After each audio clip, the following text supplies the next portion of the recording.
Real estate in my realm with that much square footage is just me. Yeah. Is just me. Like I have and hire property managers like that are subcontracted. So I'm just paying subcontract horizontally integrated vendors that aren't mine, that don't work full time, that I'm not dedicated to paychecks, that I only use when I need them, right? Mow my lawn once a week. That's when I use them. Plow my driveway when it needs it. Do this for my landscaping, so on, which is crazy to me that we are 8 hours. Like I can be, and being honest with you guys, I spend maybe 8 hours a week on real estate. Maybe.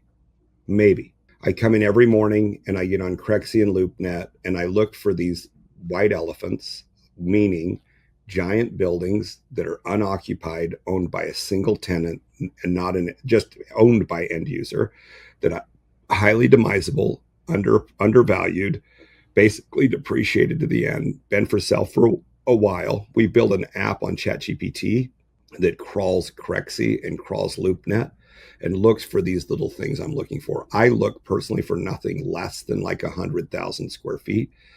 And then I look at where's the location. So I just have it crawl and it kicks me out a whole bunch of lists every morning. I go in, I'm like, yep, nope, nope, nope, nope, like a whole bunch of things I don't like.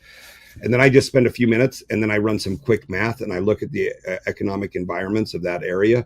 If it matches the opportunities there to get the valuation that I need, then I'll kick LOIs out there like crazy. I send LOIs like, are they willing to let me have a 90-day due diligence period and 120-day closing period and then let me put it up for lease tomorrow? Some people don't.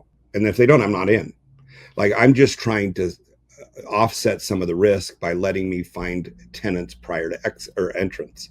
So I won't buy a building, period, if I cannot get a tenant before I buy it and get it to pay my nut. I won't do it. I don't need negative cash flow.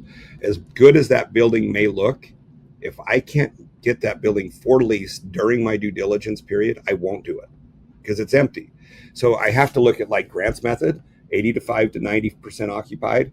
And I have to look at my method, 0% occupied, but getting the occupants prior to close offsets the risk portfolio, right? So that's the only way I'll buy and the only way I'll play. And then to your initial question, Ray, how do you get banks to fund the repair, the deferred maintenance, so forth? Leases. The tenants, yeah. Leases. Well, those leases, yeah, absolutely. So this makes a lot of sense. This is great, Jeremy. I really appreciate you joining, giving us this time, and sharing this wealth of knowledge, especially this, value of time and forced appreciation that you can make in the commercial world in this high interest market.